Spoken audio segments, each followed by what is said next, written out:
So last time we left a question open, and I promised I'd carry it through the week with you. When was the last time you set down everything you thought you knew and simply listened? And what did you hear that you usually miss? I'll be honest about my weather. It was mostly wind. All week I'd reach a doorway, remember to empty the cup, and then march straight in with a full one anyway. The habit just blew right past the intention. But there was one afternoon. Someone I work with was explaining a problem, and I felt my answer load up, fully formed the way it always does.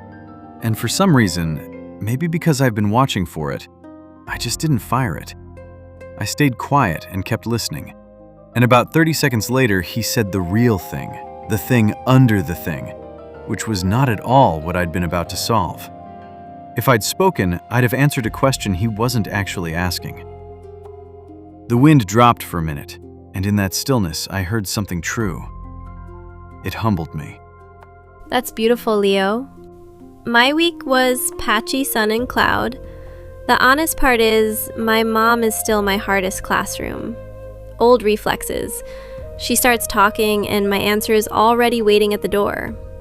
But one evening, I caught the answer leap up, and instead of handing it to her, I just let it sit there and asked her one more question instead. And she kept going, and she told me something she'd never told me before. I felt this little ache afterwards. How much have I not heard all these years because my cup was full? So I don't think I, quote, passed the week, but I did see the cup. And somehow seeing it was already different from just being it. That's exactly it, Amy. Seeing the full cup is already not being only the cup. And here's what's waiting on the other side of that emptied listening. The moment you make room, you bump straight into the things that fill the cup back up so fast. The need to be right, the replay of old hurts, the quiet urge to shine, to be a little above everyone. Today's lines are the everyday practice for precisely those.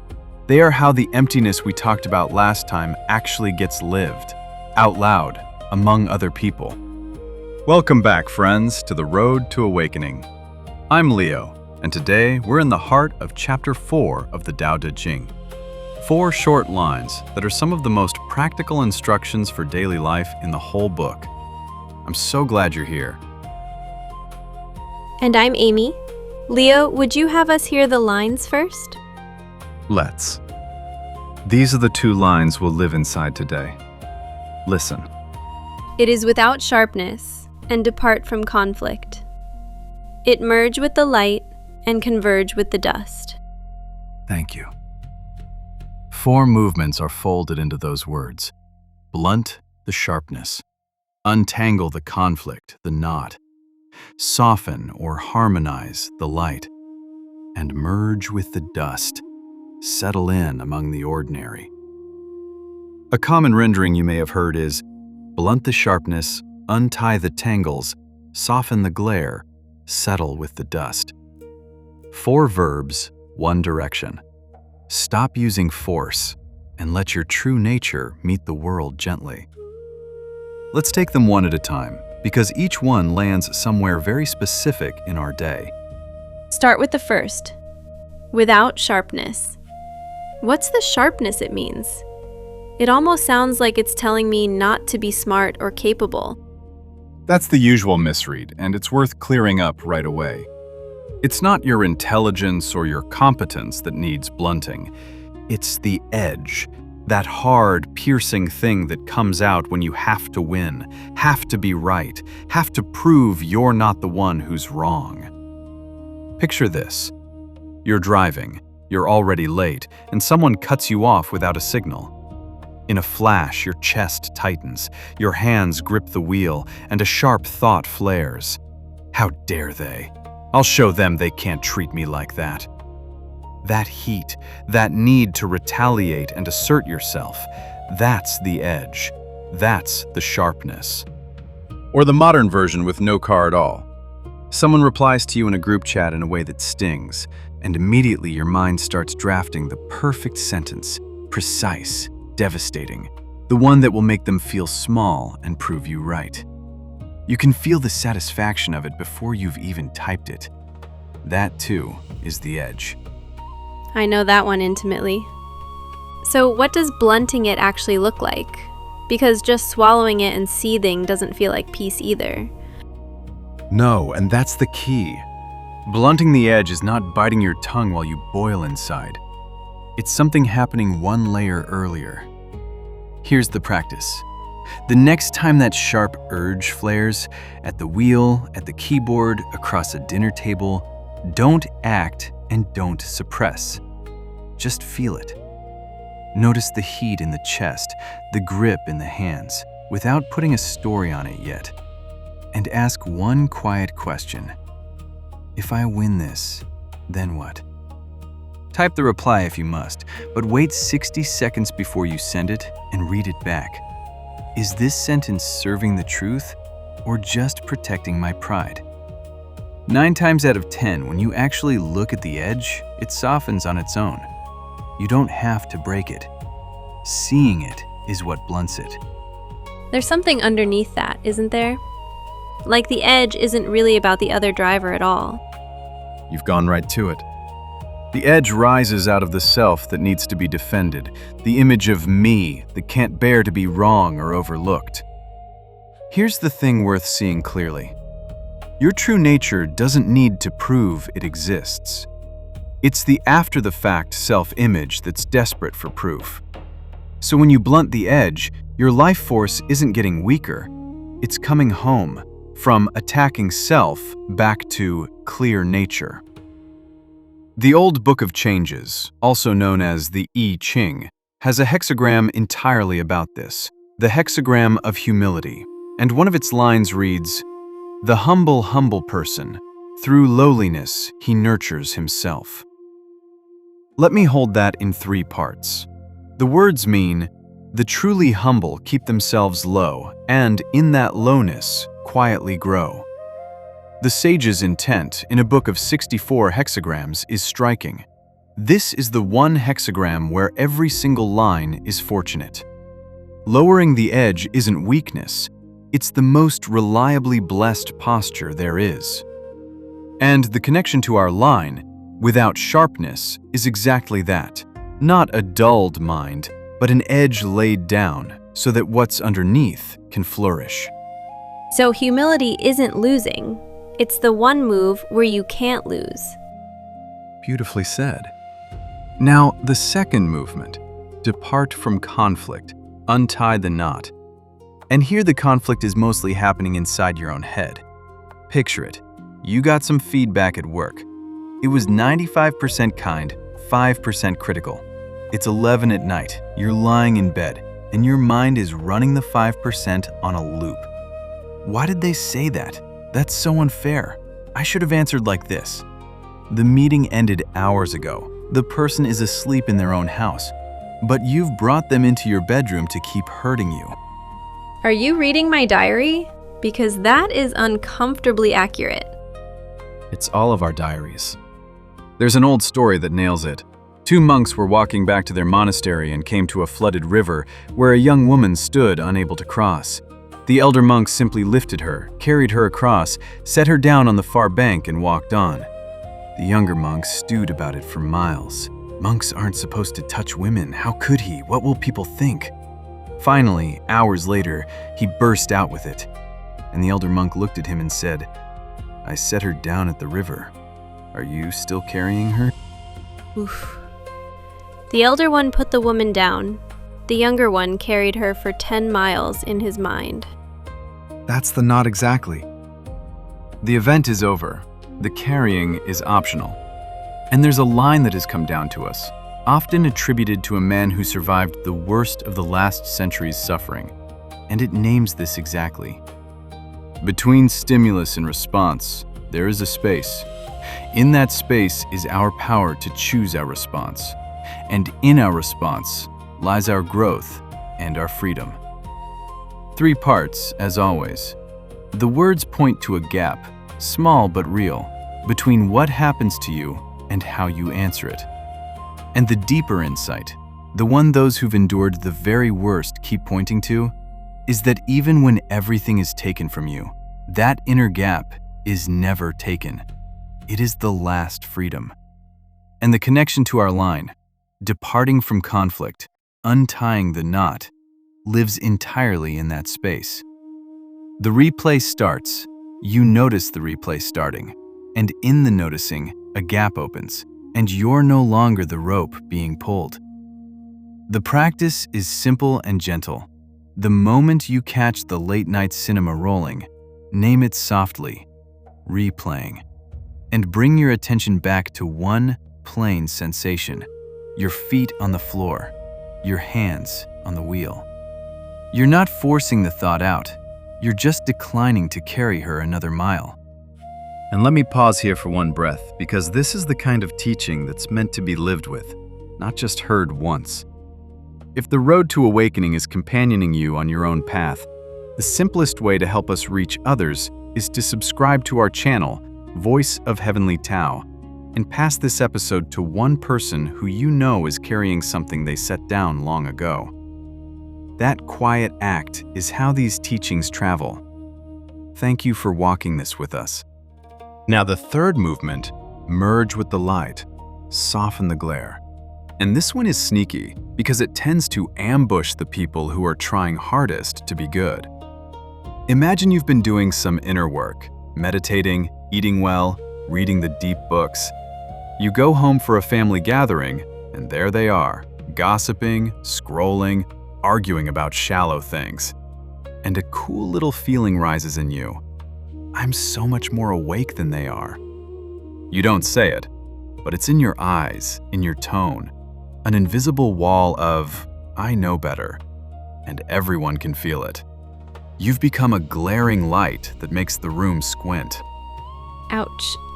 I think the spiritual version of pride might be the hardest to catch, because it disguises itself as virtue. It's the subtlest edge of all, the one that wears the robe of wisdom. Softening the light means turning down that glare. Not hiding your insights, not playing dumb, but refusing to let your light become a pressure on the people around you. There's a line from the Analects. The noble person is composed but not arrogant. The small person is arrogant but not composed. 3 parts. The words contrast 2 ways of carrying yourself: settled and at ease versus puffed up and brittle. The sage's intent was to separate real inner steadiness from the performance of superiority. You can always tell them apart by whether the person needs you to notice.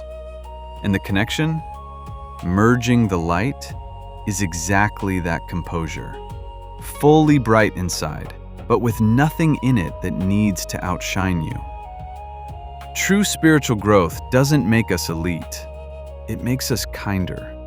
So when you feel that urge to correct your family, to subtly let them know how far you've come, soften it. Drop the identity of the awakened one. Wash the dishes. Listen to your grandmother's repeated story with real warmth. Meet people exactly where they are. I had a small, stinging version of this recently. I was at a gathering, and someone was talking about a self-help book in a pretty shallow way. And I felt this smooth little wave rise in me. Oh, I'm past that. I didn't say a word. But later I realized I'd spent the whole evening slightly absent, watching everyone from behind a pane of glass. My light hadn't helped a single person. It had just put glass between me and the room. And that's the tell, isn't it? The light that separates is never the real light. Real light warms the people near it. They soften, they open. The glare makes them squint and step back. So here's a simple test you can run on yourself. After you've been in a room, do people seem a little more at ease or a little more measured and small? You don't have to dim your understanding one bit. You only have to take the pressure out of it. That's such a relief, honestly. It means I don't have to perform my progress. You never did. And that leads straight into the 4th movement. Converge with the dust. Settle in among the ordinary. This is the picture the old teachers loved. The awakened one doesn't sit on a golden lotus high above the world. The awakened one walks into the marketplace, into the crowded train, the messy office, the loud family kitchen.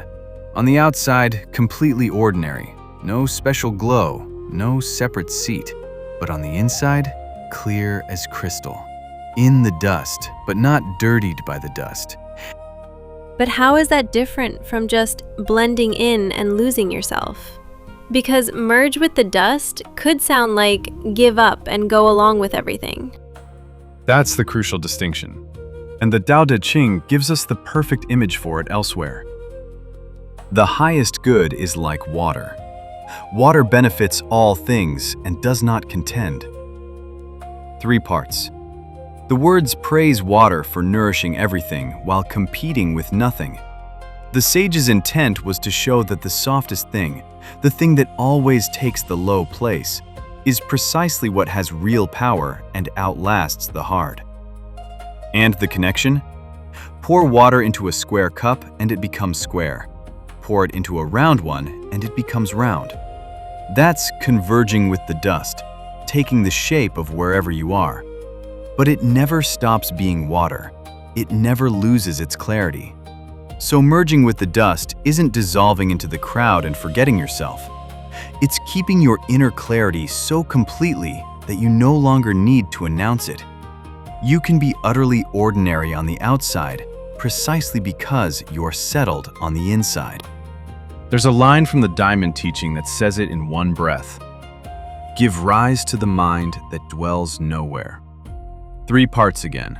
The words mean, let your mind act, respond, love, work, but without sticking, without parking itself on any object. The teacher's intent was to correct 2 opposite mistakes at once. Don't go cold and withdraw from the world, but don't get glued to it either. Stay fully engaged and unattached in the same motion. And the connection to merging with the dust, that's exactly how water does it. Completely in the cup, taking its shape, touching everything, yet dwelling nowhere, keeping nothing, present everywhere, stuck to nothing. That is what clarity in the dust actually feels like. Can I name the trap I keep falling into, though? I tell myself I'll be peaceful once things finally settle. Once work quiets down, once the kids are older, once I get to some retreat. So my peace is always in some other, quieter room. And here's the gentle, uncomfortable question hiding inside that. If your peace only exists when the world goes quiet, is it actually yours? Or is it just a feature of the quiet room? Because a peace that depends on the right conditions will be taken from you the second the conditions change. The whole promise of merging with the dust is that the marketplace itself becomes the meditation hall, not by escaping the noise, but by finding a stillness that doesn't need the noise to stop. You test your clarity in traffic, in the group chat, at the loud family dinner, not away from them. The dust isn't the obstacle to the practice. The dust is the practice.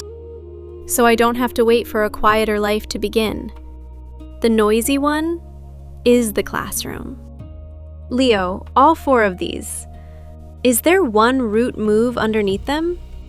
Because stop being sharp, stop replaying, stop glaring, stop standing apart. Telling myself to stop never really works. That's the most important question you could ask. And you're right. Willpower fails here. You cannot order the edge to drop or command the knot to untie. The self that's clinging is far too strong to obey itself. So here's the real ground underneath all 4. It isn't try harder to let go. It's seeing again and again in the middle of ordinary life that everything you're gripping is passing. The insult that stung, already gone. The win you crave, it'll fade by Friday. The recognition, the slight, the argument, all of it gathers and scatters like weather. Nothing here stays. And when you actually see that, not as a grim thought, but as a felt fact, the grip loosens on its own. You stop clutching the edge because you can feel it's already dissolving. The letting go isn't something you do. It's what happens naturally once you stop believing the wave is solid. So the practice isn't force yourself to be humble. It's look closely enough to see that there was never anything solid to defend. That's it exactly. See the impermanence, and the humility arrives by itself. Now, before we close, let's make this small and doable for the week. Pick just one of the 4, whichever one made you wince most. If it was the edge, here's your practice. When you want to fire off a sharp reply, write it in a note to yourself instead of sending it. Wait 10 minutes. Then rewrite it so it protects the truth without punishing the person. That single delay is the whole of blunting the edge and untying the knot in one move. Speech that's no longer driven by heat. I like that it's not never react, it's let the reaction cool before it speaks. And if it wasn't the edge that caught you, if it was the replay, try this instead. Tonight, when the day's loop starts up, pick the one scene that has its hooks in you and say inwardly, I set this down at the river. Then come home to one breath. Or if it was the glare, here's yours. In one conversation tomorrow, offer your most useful thought plainly, and then deliberately don't track whether anyone gives you credit for it. Just once, and watch what your mind does when the praise doesn't arrive. Each of these is the same single move wearing a different costume. Stop feeding the heat and let your nature do the rest. Exactly. The goal was never silence. It was speech and presence that no longer comes out of the heat. So here's the question I'll leave you with this week, and I won't answer it. Let it sit. If you couldn't introduce yourself by any title, any achievement, or anything you know, if every sharp edge and shiny credential were set down, what would actually be left? And would that be less of you, or finally, just you? That one goes deep. I can feel it already pulling at the seams of how I describe myself. Let it pull. That unraveling is the doorway into where we're going next time, when this chapter takes its final turn, toward the one thing in you that was here before any name, any edge, any story. Until then, friends, when the edge flares, just watch it. When the knot tightens, set her down at the river, and let your light be warm enough to sit beside. Having learned this far, if there is any error or any clumsiness in how I've shared it, I humbly ask the wise ones and all the awakened ones before us for their compassion and their correction. Thank you, friends. We'll meet again next time. Gratitude for the grace of heaven and virtue of teachers. Thank you for listening, and see you next time.